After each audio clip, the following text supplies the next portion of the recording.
We are on Daf test. No. It's mostly yesterday. So far, it's been very just matter of fact. It's almost like. But that's what they say. All the Zikin is like that. Really? I mean, we just started. What am I to say? No, very little. Yeah, that's what they say. They say it's harder, but it's not hard. It doesn't seem hard. It just seems different. I don't know, what can I tell you? Anyway, we're up to Top Testament now. Allah Gimel. Ketzar Hashem. What about teeth? What is lochos a roy law? It's more to eat anything which is suitable for it. Abayim mueres lochol peperos rokos. An animal is more to eat fruits and vegetables. Achloksusa can eat garments or objects. Rishayim chatzin you only pay half the nezek. Is the true b'shus nizak in the domain of the damaged party. B'shus arabim potter. However, b'shus arabim. If an animal eats fruit which is left in Rishus HaRabim, the owner is exempt. B'menes, if, however, the animal which ate fruit in the Rishus HaRabim derives hanoah, meaning it could skip a meal afterwards because it had this meal, right? So the owner pays for the hanoah which he got. That's called the halachic concept of mishtar shilei. If I get a hanoah, meaning I save money on your cheshbon, I got to pay you for it. Okay, so you're too. I save money on your cheshbon. Now I don't have to pay you based on what I damaged, right? Let's say my cow went and ate ice cream, right? And normally the cow would just eat, animal fodder. So I don't pay you based on the value of the ice cream. I pay you based on the animal fodder. That's mashanenes. As opposed to actual replacement cost. Okay. Now, the food is Rishus HaRabim. It's hefker. So it's not hefker. The idiot left it there, but he didn't make it hefker. Isn't it no. complete that you leave it in No. No. You might be stupid, but you would say it's not hefker. The Gemara is going to discuss under what circumstances you might be able to leave Rishus HaRabim. But no, it's certainly not hefker. Rish Lakish says now every single mefarish worth of salt here switches the gears so here. It's important, but which makes it more like the Bavli, but also makes more sense. Rish Lakish al kula ushva. We transpose the words for the next line in this one. Rish Lakish said when it says by medvar mamurim that you pay that you Rishus Nizak Rishus Rabin Potter. That's going on the entire Mishnah, both on Ochla Kedarka and Ochla Shalo Kedarka. Ochla Kedarka was the food, right? Ochla Shalo Kedarka was eating clothing and vegetables. So it's saying that B'Shus Ram you're potter on both, okay? Which is a chiddush, because B'Shus Rabin usually Karen is chayav, right? And if it's eating Davar She'ena Roy law, that's like Karen, right? It's like Karen because it's Meshuna. Meshuna Karen, right? So Karen is, any Shinui is Karen, right? So therefore, if he did something strange, weird, Karen should be Chayiv in Rishus HaRabim. That's in fact Rabbi Yochanan says, but that's not Reish Lakish argues. So Rishoy says, Akula Hushba. Rabbi Yochanan mar al Rishoyna Hushba. Rabbi Yochanan says, no, the food, the Peros Raka, the Peros Rakos, on that, we say in Rishus HaRabim it's potter. But if it eats clothing or objects in Rishus HaRabim, it's also chayiv. Because again, that's Karen. Karen Rishus HaRabim is chayiv. How much is it chayiv? Chatzi nezek. But it is chayiv. Okay? Mechavish said Rabbi Rish Lakish. Based on this, Rish Lakish seems to contradict himself. Tamar Rish Lakish b'shem Rabbi Yeshua. Rish Lakish named Rabbi Yeshua elsewhere. Amda. Now this is a shtickle of chiddush. It is in the Bavli too. If an animal stands in Rishus HaRabim, it stands. That's considered to be a shiur. Animals have no right to stand. They have to keep on walking, keep on moving. So, Amda v'achla b'peiros hatzvurim, it says if the animal stood and ate fruit in Rishus HaRabim, chayeves. It's got to have to pay. How come? B'chor HaKohen Reish Lakish did say Meshuna. And Ein Rishus HaRabim should be potter. How come it's chayav to pay? It's an amazing concept. Animals standing still is not the derech Rishus HaRabim. And I guess the animal's supposed to know better. It's not supposed to stand still. So here he says that the animal stood named from payers of Rishus Rabin, you're chayiv to pay, you're liable to pay. Chatzi nezek, nezek sholim, whatever it is, you have to pay. Believe me, here it gets you off the hook. Amrus, they said, Tamashim Rabbi Yosha. There's Rish Lakish named Rabbi Yosha. But here, B'Shem Karmei. Here he says it himself. Here he himself is speaking and saying that it depends that you potter altogether, except for hana, which of course there doesn't exist if you're eating ksusa kalim, right? But if you potter altogether on any eating activity which takes place in Yerushalmi, whether it's kedarka and shelo kedarka, okay? Says the Gemara, and the general principle, I should say, even though the Yerushalmi doesn't use the language, but the Bible does. The idea is kol hamshana uba acher v'shina ba potter, which basically sums up to two wrongs don't make a right. Two wrongs make a right. If I did something wrong and left peros in Rishus Rabin, and you came along and ate them, so you did something wrong, I did something wrong, but the two wrongs cancel themselves out. That's what the Gemara expects Reish Lakish to hold, right? Yet Reish Lakish doesn't hold that. The Gemara says he does. But Rabbi Yosha argues, and Rabbi Yosha says, no, it's not necessarily true. It just says, sometimes you're chayiv in Rishus Rabin, even if you were Mishana. Okay? What's the case? The animal stood still and ate as opposed to walking and ate. Okay? Says the Gemara, Milsa the Reish Lakish. Now, according to Reish Lakish, Amar, from Reish Lakish we deduce, Bata, now it gets a little bit interesting. Bata malechs birvuta, okay, a walking animal. This is just right. One animal is moving. Another animal is birvuta, it's crouching. Who's doing the right thing? The moving animal. So the moving animal kicks the crouching animal. What's the halacha? According to Reish Lakish. The mover kicks the croucher. What's the halacha? Logically, potter. Because Reish Lakish says, anytime there's something, animal doing something, Meshuna and Rishus Rabim, or anything Meshuna saying Rishus Rabim, somebody else comes and says, Meshuna tit, that second animal is potter. Called Meshana V'achar V'shina Ba'potter, right? However, listen to Rabbi Yochanan Amar. Rabbi Yochanan holds, however, Bata Malechas Birvutza, if the animal which is walking kicks the crouching animal, chayav, gratuitous kicks are not permitted.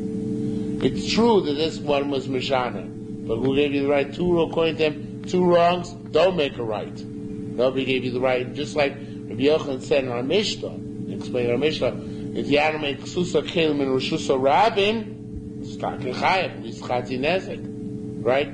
Two wrongs don't make a right. According to Reish Lakish they do, according to Rabbi Yochanan they don't. Now here let's change gears a little bit the way the Gilin and Ephraim does. It's basically based on probably it should be Amar Rabbi Yochanan. You don't have that. The Gilin and Ephraim puts it in. Amar Rabbi Yochanan lo sof davar bo'ata. Now here every single word. The next two lines are changed. Okay, bear with me. Lo shna bo'ata revutzim ma'aleches.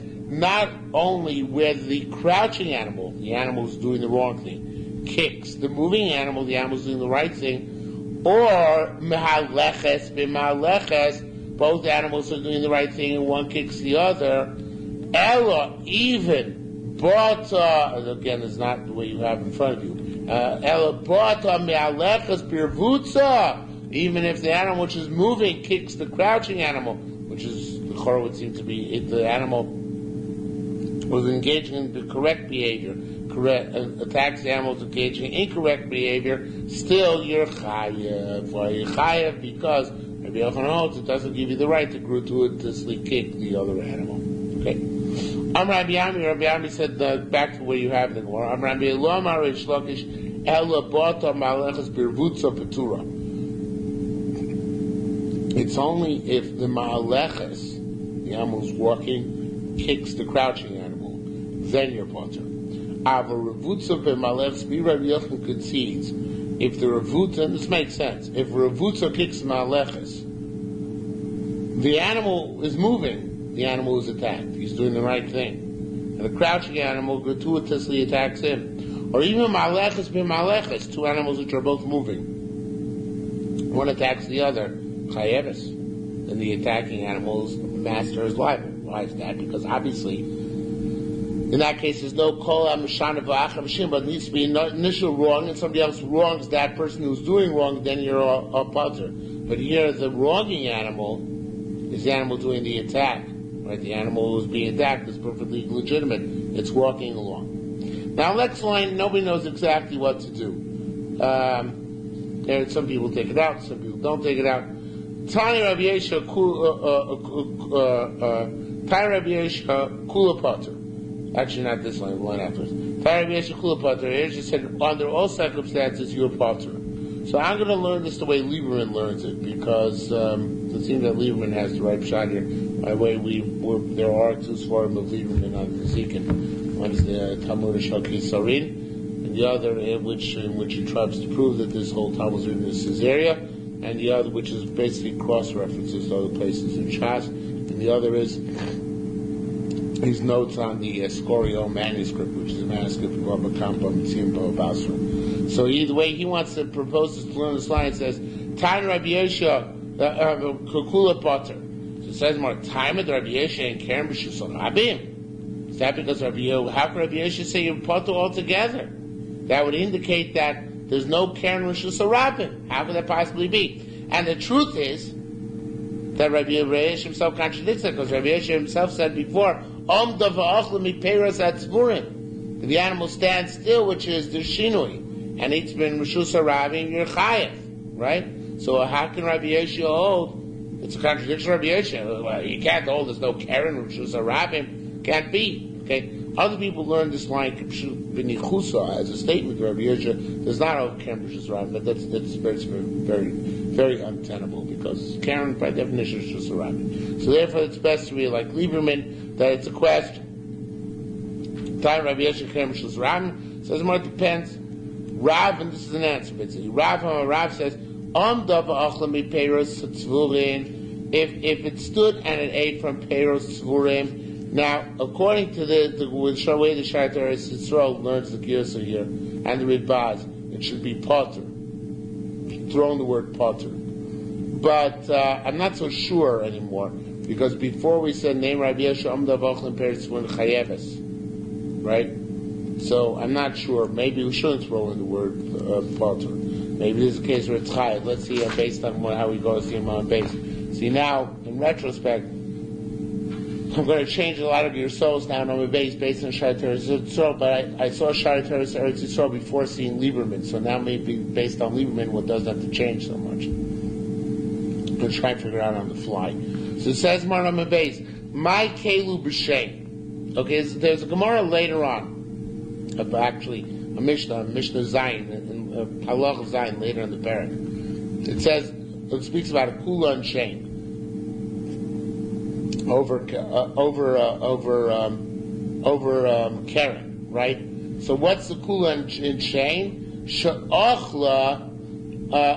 Now the way Shai Teres Yisrael learned it, Sha'achla omedes bein ha'omdos.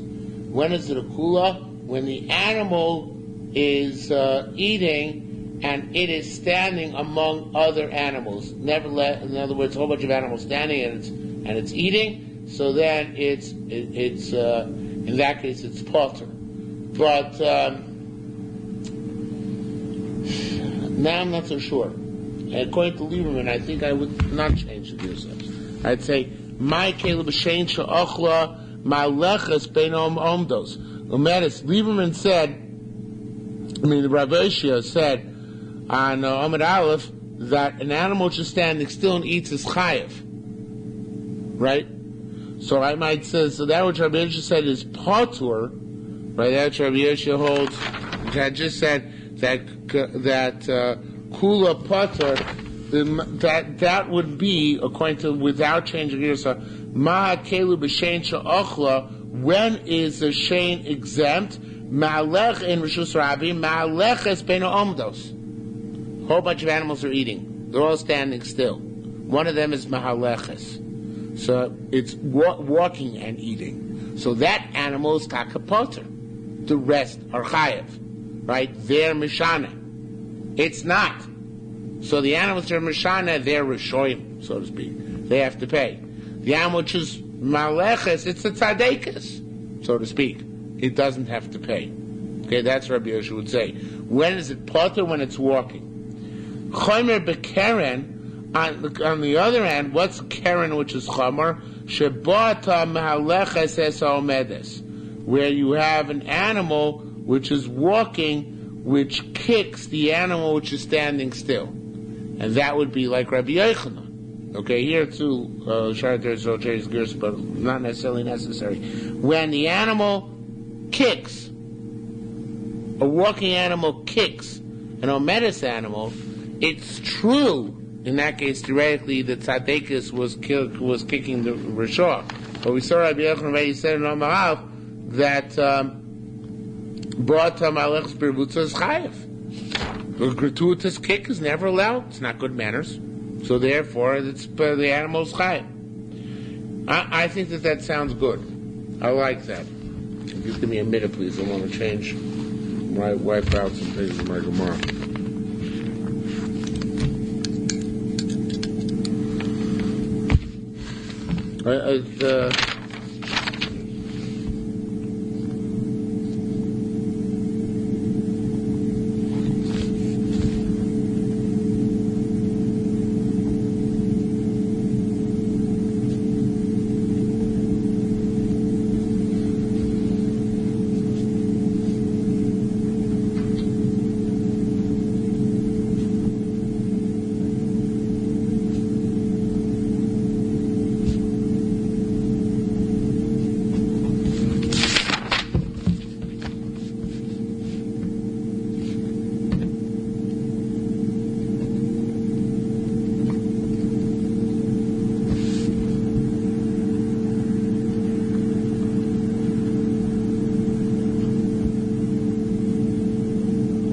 Okay.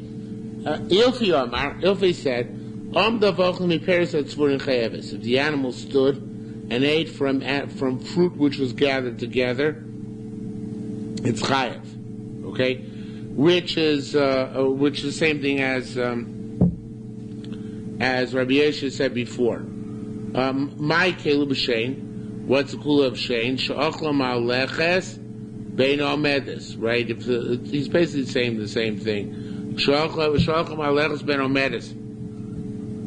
And an animal which was mahalik, which among other animals which are standing still, there's exempt. So far he said the same thing. Now here he says something different. Chomer b'keren.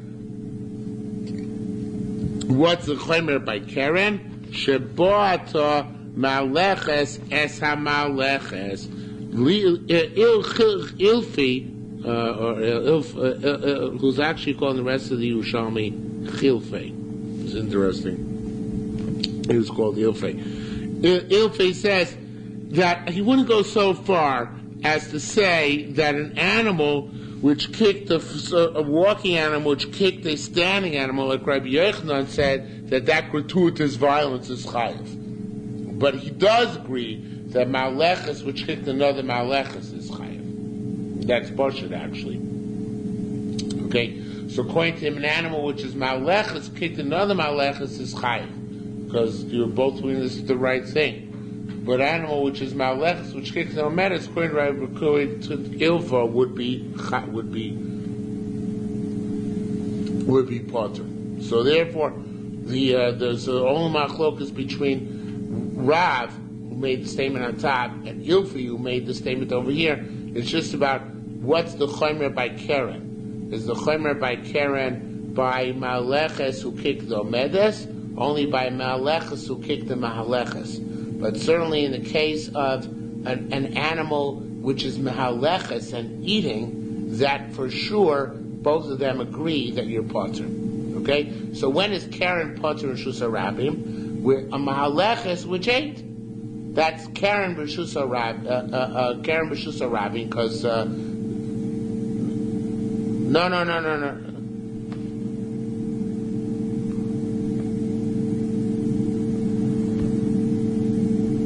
No, sorry. What's by Shane when Rav Osha said you're potter, what's someone say it right, but it is. I don't want to try to say, so I'll try and say it correctly. When Rabbi Yoshua said kula pater, Rabbi Yoshua meant is only a case where the animal is ma'aleches and eating. It's not Rabbi Yoshua pater's ken b'shus harabim. If an animal is omedus and eating, in that case, he says you're chayav. So the whole pshat, what's the kula of shem b'shus harabim? Only ma'aleches v'ocheles. Omedus v'ocheles. Rabbi Yoshua is your chayav just like anybody else. There's a chomer on the other hand by keren mamish, because by keren mamish, which means kicking, in that case, even in the animal which is mehaleches can sometimes be chayav. But mehaleches can never be chayav for eating reshus harabim, except mashenenes. But a true chiyav can't be chayav. Mehaleches can be chayav for kicking. According to Rabbi Yochanan and according to Rav, even if it kicks an animal that's already down, standing still, it's chayav. According to Ilfi, if it kicks an animal which is standing still, it's butter. Only if it kicks an animal which is also walking like itself, is chayav. Okay? So basically, the way I explained it now, the Gemara in Rav, when Rav came here, is coming to explain that Rabbi Yeshua's apparent contradiction. Rabbi Yeshua seemed to contradict himself and say, Ein kem b'shus kula pater, and the other, and Rabbi Yeshua said before, chayeves. So the distinction is, when it stood still in 8, it's chayeves. If it walked in 8, then it is pater. If it walked and kicked, sometimes it's pater and sometimes it's chayev, depending on what the subject of the kick was. Okay? It's really not so difficult. Halacha dal. Ketzah mishalim mashenenes. There's a continuation of this Mishnah. In what cases it pay only based on anoah? If the animal ate from inside the plaza, that means in the middle of the street, there's no business being food there. However, there was like a peddler's cart on the sidewalk, then no, then the animal pays full damages. Why? Because the peddler's cart had the right to be there. In the middle of the street, there is no right, but on the sidewalk, there is. If the animal ate from the opening of the store, you shouldn't have fruit there. If it's from the inside store, then it pays full value. Okay? Rav says, the Rav says if it turns its neck and eats, it pays mashazika. In other words, in animals, mechuyev, in Rishus Harabim too, walk straight. Shmuel argues in the Bavli, but the Yerushalmi is not mentioned. But Shmuel argues, it says even akmat savora can still be pater. It doesn't have to walk straight. But the Yerushalmi doesn't bring down the conflict. For what it says the Yerushalmi and the Bavli does ask this question as well. They say mipesach chanus b'shalim mashenenes. It says if you open from the opening of the store, you only pay mashenenes, right? The lower gradation. From inside the store, you eat based on what it was damaged. But here, in order to get to the opening of the store, where's the store? The store is behind the sidewalk. For sure, the animal had to crane its head in order to reach in there, right? So if that's the case, it should be pater. Why should it shouldn't pay? It should be chayav. Sorry. Why if it eats in Pesach Chanusas and Mishalim only Mashinenes, it should Mishalim Mashizika and have to turn its neck? So the way the Bavli answers the question, Bavli asks the question, it says, say about a store which is on a corner, on a street corner. So when the animal turns the corner, it's not really craning, it's not turning its neck. It's a nice answer, right? Yerushalmi doesn't give that answer. Says that Yerushalmi a very strange answer. Mike could do what's the case story about Amri Abiyas Runti Pot, or it's about a case Sheachamor Ton Gedoyim. The donkey was walking straight and was carrying goats on its back which were in the other direction. Right? The donkey's walking like this. The goats on its back are all pointing this way. The store is over here. So the donkey didn't turn its head. It's the goats on the back of the donkey who were eating from the store. Okay? So it's a very interesting answer. I guess one could make a big deal about the difference in the answer between the Bavli and Yerushalmi, but I'm not that big an expert to analyze that and take it apart for you. When they were passing by the store, Pashtu Tzavareim, the goats extend their necks straight. They didn't crane their necks sideways, right? Pashtu Tzavareim welcome to Chanusa, and they paid from inside the store, from the opening of the store. Maj Mishai Mashines, in that case they pay Maj based on Anoah. Mitoch Chanusa, if it's Mamish from inside the store, Mishai Mashizika, they pay based on whatever the damages are. Rav Sebabed, if the animal eats barley, Mishalim Tevin. Animals don't have to eat barley. For an animal, barley is like, it's filet mignon. So Mashanenes is not based on the price of barley, but rather it's based on the price of straw, hay, whatever they eat, right? Never knew the difference in straw and hay still though. I've seen it 100 times, I still never remember the difference. But whatever they eat, right? Wait a minute. Doesn't Rabbi Chia argue and I'm sorry, it's not a question, it's a statement. Rabbi Chia learns a price which argues. And here everybody throws in Gilead Ephraim and Sheretz Yisrael, throw in part of a Tosefta which is missing. It should be Keita Mishalemis Mashanenes. How does it pay based on no Omdim Kama Adam Reitza Lahachilus Bem Todava Roila? A person pays based on how much he would want to give on as an individual, meaning we don't look at objectively how much an animal would cost to feed him straw, but rather in each owner, based on each situation, we look at how much the person would have paid to have this animal eat this certain substance. In other words, how much would you have paid in order to give an animal barley, right? And you might have been willing to pay a lot, because you might be willing to give an animal barley because you like your cow. Other people might not be willing to pay. So the Taka wouldn't pay based on barley. But each person in his situation would be subjective. It wouldn't be one objective measure. Okay? Therefore, based on this difference, if it ate wheat, which is bad for it, I raise a patura, you don't have to pay. Now, according to Rav, this distinction is not in the Yerushalmi, in the Bava, but according to Rav, even if it ate wheat, since you're off the hook, but in terms of having to give it a meal, you'd have to pay based on the value of straw. In other words, you'd have to pay per bushel of wheat, which costs, let's say, $5, you'd have to pay 50 cents per bushel that it ate, right? But according to Rabbi Chia, says it's subjective. How much should I pay to feed my animal wheat? How much should I pay to feed my animal wheat? Wheat is bad for it. How much I paid to feed my animal wheat? 0, right? So Itaka would pay the original owner of the wheat 0.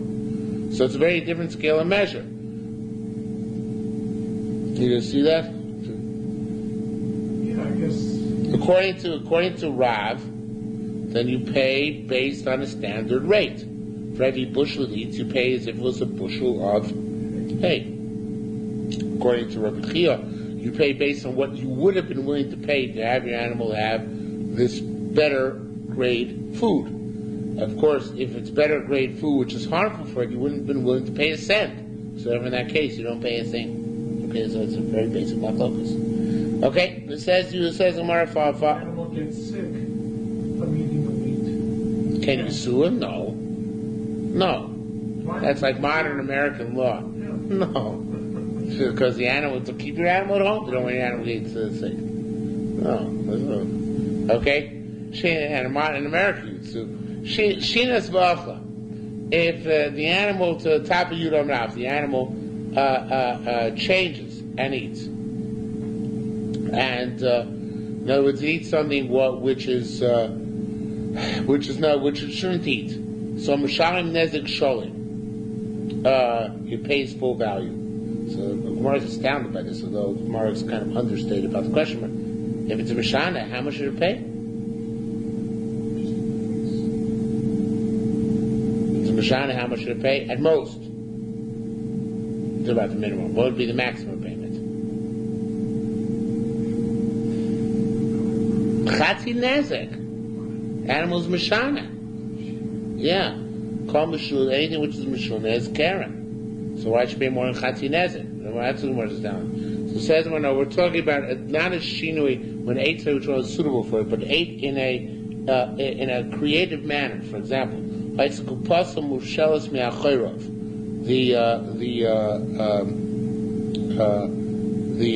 animals, a guy was walking with Rishus Harabim, and he had his knapsack on his back. Rishus Harabim, and the cow came and opened the nap. Pashta Poros Pia. The cow came and stuck in its head, and ate from the knapsack. Mishalim Nezek Shorim. This is eating double haroila. Just eating in an innovative way. Normally, animals don't open up knapsacks and eat them, right? So therefore, even you might say, in this case, not only might you say it's meshuna, you only pay chatzi nezek, that you don't say. You say you should also say it's Rishus Harabim. And Rishus Harabim, Shein is potter, right? Because let's say it's not meshuna because it's to the rishus of the person. Oh, so that's the chiddush. That the knapsack is considered to be the rishus of the person, which is not in the Bavli. But that's the chiddush in Yerushalmi, that here the knapsack of some Rishus Harabim is still considered. Excuse me, that's heartburn. Yeah, the knapsack of somebody is in Rishus Harabim is considered to be his domain, his property, and therefore, if the animal sticks its head in, then it's Takar Chayiv. Okay? Sug shenosim bepesach chanus. Now, this is actually also the case in the Bavli. If you have a long bundle of vegetables, which is in the opening of a store, half it is in the store and half is outside the store. Upashta paras pi, and the cow extended its head and ate from this long bundle. You pay on the whole bundle nezek shlam, even the part outside of the store. The Bible says dafkatoi about a case where the animal first stuck its head into the store, ate from inside the store, from which it pays nezek shlam, and then continued on the outside. Since it's one long bundle, so therefore in that case it's chayiv nezek shlam. But if it started on the outside and worked its way in, so on the outside part it's only chayiv on based on mashenenis. On the inside part it'd be paid on based on nezek shlam. Okay. What if he continually stays outside the door and pulls on the? No, still, even that's still considered to be chayiv. If it dragged the whole thing out, right? Yes, that's also be considered to be a chayiv on the whole thing. Hakel bagdish kofti v'rosh hakak. New case: a dog and a goat that jumped off the top of a roof. Rishivas came and broke kalim. Rishayin nezek shlam, they pay full value. They shame more because that's more. They do that. A dog which took a coal cake, which is edible, but it's very hot. It's burning. Went to a pile of grain. It ate the cake and ignited the grain. And the charora you pay full nezek. On the godish you pay half nezek. Why would you pay half nezek on the godish?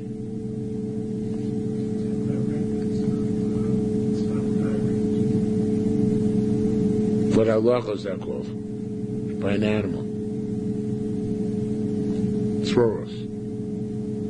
Fire has the status of tzoros, and that's why it's only chatzi nezek. Okay? We're going to discuss that. Each tani shekaftu. Those who say that the animals jumped off the roof. Each tani shekaftu. Those who say the animals fell off the roof. Rabbi Yochanan said, "Kini masnisa shekaftu." A mishnah very jumped. Noflu. If they fell, lobador, that would not be a common case. No animals moved to fall off a roof. Okay? Kelv shaltas charora. An animal which took, getting back to the last case, the dog which took the coal cake. Rishloki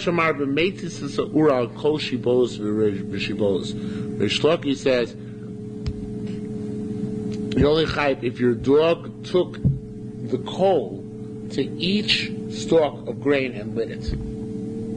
Rabbi Yochanan, it's not necessary. It says, it's like shooting an arrow from place to place. This is the machlokas which you have in the Bavli of Isha Mishum Chitza of Isha Mishum Mamono. If the fire is because it's your money, so then the dog setting the fire is not your money, right? It's not your money. It's not niske mamona. It's the nezek of the dog. The only way you can be chayav for what your dog did is if your dog did it himself, because your dog doesn't own the fire, and therefore you would not be chayav on the fire set by your dog, unless the dog took the coal from place to place and ignited each and every shibolas. However, that means a fire set by your dog is as if you set the fire, because once the dog set the fire, it's an extension of the dog himself, and therefore it's an extension of you. Okay, so that's the very basic machlokas. Amar Ritza bar Tavloi said, Masnisa, the following price of Messiah, everybody says a mistake, Rabbi Yochanan. It's right, Rabbi Yochanan. What's the case? Gdi Kofuslo, famous price later in Bava Kamma. Gdi Kofuslo, if there was next to this pile, there was a sheep, or a goat, which was tied down. Bevet Samuchlo, or a slave who was not tied down, then you'd be killing him by igniting the fire. But it was adjacent to the pile. V'nisraf imo, and they got burnt together with the pile, either the gdi or the evet. Chayav, then you're liable to pay for the evet or the gdi. Evet kafuslo, if however there was and this is where you lit the fire yourself. Evet kafuslo, if there was a fire, however, you set a fire, and there was an evet tied down next to it, which of course makes the evet impossible for the evet to flee, which makes you responsible for his death. Or a goat adjacent to it, right? Then in this case it should have fled, and it did not. In both these cases, you're potter. Why you potter? In one case, because of killing Rabbi on the evet and on the goat. Because on the evet, because of killing Rabbi, you killed the evet. You're part from pay. In the other case, on the Gdi, on the contrary, because the Gdi should have run away, so it's not your problem that the Gdi was an idiot and remained fried. Okay? Imar Amarat, now says the Yerushalmi, if you're going to say, She'ein kizorik es achetz mimokum mimokum, if you're going to say that it's not like shooting an arrow from place to place, al shibon, in other words, not going to say Rabbi Yochanan, then you have a problem. On the first grain you're chayav misa. From later on it should be chayav tashlumin. Now on this, there's a tremendous amount to be said. The Yerushalmi's part of the Pashut, what the Yerushalmi says is this way the Pnei Moshe explains. What it means is when, not the first stalk of grain, but it means on the evet. If you hold Isha Mishumamono, so on the evet itself, you don't have to pay. But it says you don't have to pay for the whole pile. Why not the whole pile? Once the evet's dead, if you show Mishumon, it's as if I lit a fire in which one fire in which the evet was killed, and then I went to lit another fire in which I burned down a house. Am I potter having burned down the house because I burned down the evet? No, they're two separate acts. The only way I can be potter on the house if I say it's one fire, which is mishum chitza. And just like if I shoot an arrow, and in the course of the arrow being shot, a person gets killed, and later on it rips clothing on potter, because everything is considered being done in one fell swoop, then I could say you're potter on the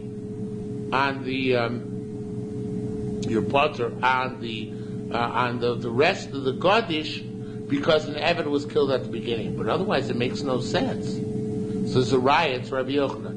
Now the way the problem is that here it doesn't say if you pull on the evet, it says al shibolas rishoina. So Pnei Moshe has learned it's lav dafka. There are a few interpretations here that change the Yerushalmi. Lieberman brings down from the Tmura and Trumos that we're talking here about on Shabbos. And on Shabbos we switch gears. We're not talking about the evet anymore. So about if you lit a fire on Shabbos. If you lit a fire on Shabbos, the old Isha Mishumamono, then on the first you're Puchayim means on the first Shibolas.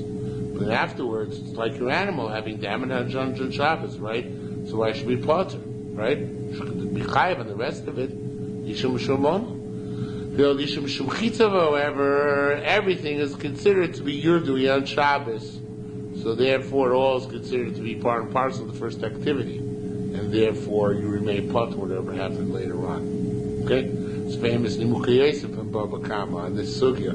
Because asked when you light candles, Erev Shabbos, and burn on Shabbos, should be chayiv on Chul Shabbos because of Havara, right? Because Yishum Shumchitzav. And its famous answer, equally famous answer is that no, you're not chayiv. Because Yishum Shumchitzav means it's as if everything that happened at the first moment. And where was the first moment here? Before Shabbos, right? Because it lit the candles Erev Shabbos. So the entire burning of the candles occurred before Shabbos began. Okay? But everything is licked, to use the proper English term for it. Everything is licked in the first moment. Everything is inherent in the first moment. So that's why, according to Rabbi Yochanan, makes sense that whatever occurs in the first moment on is affected by the first moment. Whether an Eved burnt at the beginning, at the end, really doesn't matter. You put down the whole process. But when a Reish Lakish, you should be able to divide the process in half. And that's why he says here, of course, with your dog, the dog has to ignite each and every coal. Each and every shmos. Even if it's Helamachas, Reish Lakish still divides? Absolutely. Helamachas is not going to make... Helamachas halach how many chatos you bring, but it still won't pat you from the zakin. Yeah, sure. Now, a couple of things on this. First of all, the Bavi is a different the Bavi is a different shot here. For the Ari Yosher brings down the Bavli has a difficulty finding nafkamina between Rabbi Yochanan and Reish Lakish. So he asks, there's a big nafkamina whether there's nafkamina vis-a-vis chiv misa. In other words, let's say here when you ignite a fire, right? There's an Eved there, so if you hold Isha Mishum Chitzav, so your fire is going to Chumar, Rabbi Yochanan, right? But your fire is going to burn that Eved, you're Chai Misa for that. Going to Reish Lakish, you're not Chai Misa, it's not your Chitzim, it's Mamono, right? But which would be a very big nafkamina, which in essence is what we're saying here. If the Bali doesn't bring that down. And also this chiluk that you have to, according to Reish Lakish, you have to ignite every stalk, right? The Bavli doesn't bring that down. The Bavli brings down what's I'm getting to Rabbi Yochanan Reish Lakish. Vis-a-vis the other things, Nezek Tzar Ripu Shevas Boshas. Your cow gore somebody. If you're only chayiv nezek, so it's on the moment you're only chayiv nezek, right? It'd be a parallel halacha, right? The Reb Meir Simcha, the Osamer, goes to great extent here to ask if in fact there is a chiyav misa according to Yerushalmi. If you lit part of the grain and then it continued on, there's a package of Rabbi Yochanan, there's a chiyav misa, which is mashma that way. So L'maisa, we brought down previously on Daf Daled and Beis that the sheet of the Bavli is that Chitzav, even Isha Mishum Chitzav is not Mamish Nizkei Gufo. It really isn't Nizkei Gufo Mamish. But the Bavli really doesn't hold as a chiyav misa. It's like Chitzav, but it's not really Chitzav. But the Yerushalmi, it seems, takes Chitzav much more literally than the Bavli. And therefore, when you said back there, the Rambam Paskins like the Yerushalmi. And the Nafkamina is that even if you hold Isha Mishum Chitzav, according to the Bavli, you're chayiv 4 things, but not Boshas. Because Boshas is only if you mamish slap a guy in the face. And there's no real Boshas here. But the Yerushalmi held back there on Daftal, that even Boshas you're chayiv for Chitzav. So that's why I think there's a basic image between the Bavli and Yerushalmi. Even if you hold Isha Mishum Chitzav, according to the Bavli, it's Nizkei Gufo, it's Nizkei like Nizkei Gufo, but not mamish Nizkei Gufo. According to Yerushalmi, it's mamish Nizkei Gufo. Nafkin will also be if you could incur the death penalty by setting a fire which eventually went and killed somebody else or not. Okay, that would be another nafkamina. And in the actual Bavli it says that according to Reish Lakish, in the Bavli itself it says, according to Reish Lakish, the case in the Mishnah is a case where the dog ignited each and every coal, each and every stalk, but the dog tossed the cold cake. On the cold cake itself, it's chayiv nezek sholim. On the place where the cold cake rested, it's chayiv chatzi nezek. On the rest of the gardish, you're potter. Right? Which makes sense, because we hold Isha Mishum Mamono, then the extension of the fire is the extension of the dog, not you, right? Just like the Yerushalmi says. But the Yerushalmi doesn't, the Bavi doesn't give the Eitzah that the dog goes to each and everything and ignites that, right? According to Rabbi Yochanan, that it says there in the Yerushalmi Bavli that you put down the charora on the place where it burns, you're chayiv nezek sholem, and on the rest of the gardish, you're chayiv only chatzi nezek, right? Chayiv only chatzi nezek on the rest of it. So that would be in line with the Bavli, with the Yerushalmi, because Yerushalmi, of course, holds also that the rest of the fire is like the troros of the dog. Just like it's extension of the dog, so it's only chatzi nezek. But if the person himself did it, then you have the difference between the Yerushalmi and the Bavli. According to the Bavli, it seems that it's like Nizkei Gufo, but not Nizkei Gufo Mamish. According to the Yerushalmi, it seems that it is Nizkei Gufo, quite literally. Okay, the fire which you lit. Okay? So it says more, by the way, in the Bavli and the Yerushalmi and Trumos, the Gemara does give an answer there according to Reish Lakish.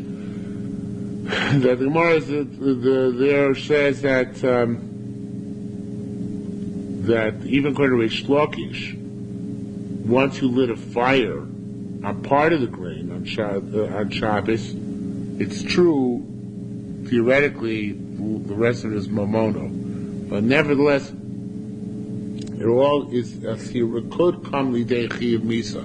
It's the type of malacha which can bring somebody to a chiyuv misa. So therefore, you be potter on the payment. It's true, it's your mammon which is doing it. It's hard, I'm not sure I understand this now, I'm saying it over. I didn't look in Trumas itself, I just saw Lieber bring it down. But if you're doing it, even if it's the fire continuing, since it's an act which theoretically is susceptible to the death penalty, so therefore you'd be off the hook vis-a-vis Shabbos. I mean, you'd be off the hook on Shabbos vis-a-vis paying money. Okay, be that as it may. So here the Yerushalmi doesn't give any answer. It says there's a riot, this price riot for Rabbi Yochanan. It's Rabbi Chanina's halacha, right? Chayav misus, even shoygim as we say, Pelter Kinley Rabbi. Okay? Rabbi Yossi says, V'achma minah, from this you deduce, Shorosh Yilikas HaGodesh B'Shabbos Chayav. If your ox goes and ignites a fire on a Godesh and Shabbos, you're Chayav. Right?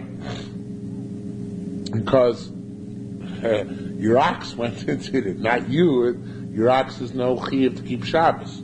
Who should lead us at Kodesh b'Shabbos? If you ignite the Kodesh on Shabbos, you are potter. Now, this is Vachmamina means from this you also, from this price you also arrive at Rabbi Yochanan. The Moimerat, and this is says, and this price is clearly talking about Shabbos. There's no question about this. Okay, if you don't say that like Rabbi Yochanan, that it's Yisham Mishum Chitzav, V'yaseh K'mishachol Av Tashlumi, you come you should become the Tashlumi should devour upon you subsequently. With the initial act, you're Chai Misa for, but later on you should be potter, right? Become Chai Tashlumi, so it must be that Yisham Mishum Chitzav. Okay, now, new case. There's another case of Yitzhak Bar Tavli. Yitzhak Bar Tavli brought the proof from the Bryce on top. There's another case of Yitzhak Bar Tavli, that's why it's brought down here. According to Lieberman, Yitzhak Bar Tavli was the editor of the Yerushalmi and Nezikin, and he lived in Caesarea, so therefore he got preference. He arranged it this way. Once he caught himself, he caught himself again. All right. I don't know. Anyway, Chadmanash Afik Paltera Bepura. This is there's another girsa in the Escorial manuscript, but I don't want to get into it. Just let's use the girsa in front of us. A certain individual took out the way Lieberman explained it, a bench into the forum. So the public thoroughfare. It was like Middle Street put down a bench. Okay? Over Chamer, so a donkey came, the tavern broke the bench. So he wanted to get payment from the owner of the donkey. Asub the Kim Rabbi Yitzhak so came to Rabbi Yitzhak. I guess in Caesarea he went to put him in the street in order to watch the baseball game. Caesarea was, so he went in order to watch the games. They said, "Lo chayav lo klum." He doesn't know you a thing. For lo, now that Elishim Nizok, if his donkey got damaged on your bench in the course of breaking it, chayav Nizok, you have to pay him. Because you had no right to put the bench out. The bench was your bor b'shus harabim. So therefore, the animal breaking it is zichur potter. On the contrary, the tables are turned on you. Okay? Eizu tam eizu mor. So that's like the wheat that was interested rather that the animal got sick on. Right? Oh, the animal got sick on the wheat. Yeah, I guess you're right. In that case, I take it back. You're probably right. In economic. That's right, because that's a board, but it's like a board b'shus harabim. The same one, the same good. You were right. I'll take it back. Eizu tam b'ezim muad. What's the time of muad? Muad is she'idu bo shlosha yomim. A muad is a case where 3 days it gored. The time is she'az bo shlosha. For 3 days it doesn't gored. To Rabbi Yehuda, even though it has the opportunity. Rabbi Yumeir Omer, muad she'idu bo shlosha pamim. Muad is not 3 days, but 3 times. And the Bava is a whole discussion about can be the same thing, not the same thing, Bava is the same thing. What's the time? Not just that for 3 days in the court, but tinokos mimashmibo, that children can go pet it and say, "Here, bully, bully," and that it won't kill them. Okay. My time Rabbi Yehuda, what's the Rabbi Yehuda says it goes by days? It says mitmol shilshom. Says kishor nagochu. Mitmol Shulsham from yesterday and 3 days ago. So we see it goes by days. Okay. Mama Kaira Meir Mitmol Shulsham. What does our Meir do with Mitmol Shulsham? Pasal, so he says that's he fleeg nigichos. It's going to tell you chiddush if the nigichos don't take place in succession. Meaning Shemiyotze b'yom rishon nagach. Sunday the animal went out and gored. B'sheni v'lo nagach. Monday it didn't go out and gore. B'shlishi nagach went down to court on Tuesday, and the Or Sameach throws in, and then a court on Wednesday. So only here, because here it says mashma only all you need is 2 days, Sunday and Tuesday, right? The Sameach says no, it's not pshat. It's also Sunday, Tuesday, and Wednesday. So ein nas is shoramua. So according to Rabbi Meir, it's not a shormuad. Richek negichoitzov. If there was a gap, it's not a shormuad. Ad shigash l'shom zecharze. So it's 3 days, one after the other. Now it could be closer. Kirev negichoitzov is also chayav. If you did according to Meir all 3 on 1 day, that's what we rely on when we say Mashiv Ruach Meira Geshem 90 times. We rely on the Svara of Kirev Negichoitzov. That's Marami Rutenberg learns from the Sukya. That's why you don't have to say Mashiv Ruach, because that makes you more too. But if there was a gap in the middle, then it's not considered to be a more. Okay, it has to be Kirev is okay, but not really. How big is the gap? 24 hours? 24 hours. That's it says it. 24 hours. So if it's a week, then It's worse. There can't be a 24-hour period which had an opportunity to gore and didn't gore.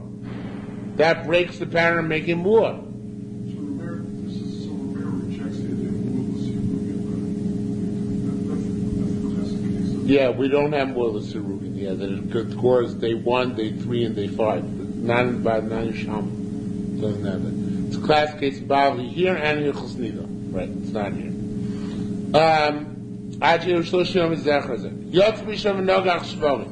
However, if it went on the first day and it gored oxen, the second day it went on the second day and it gored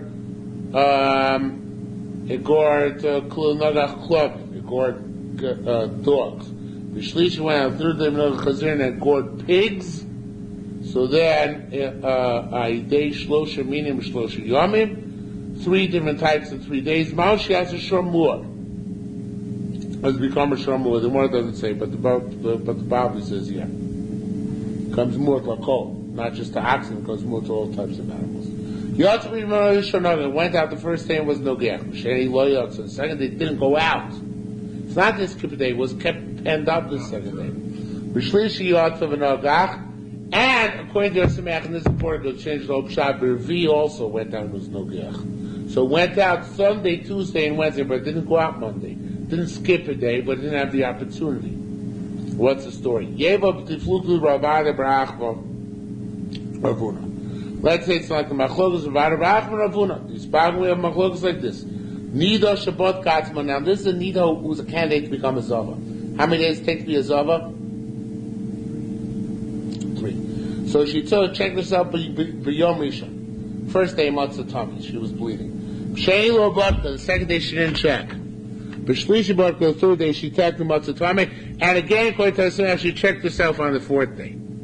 So she was 1, 3, and 4, but she didn't check on the second day, right? So Rav Adarav, Hashem Rav says, Nida Vaday, she definitely is Zava, because we assume she flowed on the second day as well. Ravuna b'Shem Rav Amar Nida Safik, we don't know if she flowed. We don't know. Could be she broke up. Amar Ravuna said, no, cute Gemara. Talmud Avina Barosha, but Talmud Avina said, but I was there in the base Medrash, because they're both disputing what Rav said. I was there in the base Medrash the first time, I was there in the base Medrash the second time, but Talmud Avina says I was there in the base Medrash the third, middle time as well. Ishlis to Rav was asked to Shia 3 times. V'amar Safek. The first time he said it was Safek. Ishlis to Rav was asked to Rav the second time Marvad, and then he said Vadai. The Chazar on the third time was asked, he said Safek. So I heard all 3 answers, and that's why I know Rav started out saying Safek, and he ended up saying Safek. Rav was only there once, so he only had one of the answers. But I have the authoritative answer. So therefore, the authoritative answer is Safek. So here we don't know by Shor and Muad whether we didn't have the opportunity the second day becomes a Muad or not. Okay? That's considered to be an interruption or not. It's a Safek. Rabbi Yerushalmi Rav said, "Alo krameir b'tamo." Allah is meir by a time to become a more that's even 3 times. Ukra, not just 3 days. Rabbi Yehuda Oda. It's like Rabbi Yehuda getting out of being more. So if it goes 3 days out without goring, then it goes back to being a tam again. The time you learn Shoshana Shlosha Pamim b'yom echad, an ox which gored 3 days in 3 times in 1 day. Take out the word Eino, everybody takes out. Muad becomes a muad. So I did say yesterday and the day before, that if 3 days in a row didn't gore, then becomes a time again. So I mean, and the way the Friday the learners they throw the words Zivi Rabbi Shimon, which is in Bavli as well. And Avid Savi Meimar, we thought to say Halacha, not like Rav Huna, but rather Rabbi Shimon. Again, or some Gilfran based on what they threw in, based on the Bavli. It's not just with the Rabbi Shimon. Your man, who made a show between Rabbi Yehuda and Rabbi Meir. So Rabbi Rav came and confirmed that. He said also, I look Rabbi Meir, but Talmud Rabbi Yehuda, just like we said. And that's why he passed in that we make like a combination of the 2 shitas, which is the shita of Rabbi Shimon. We'll stop here.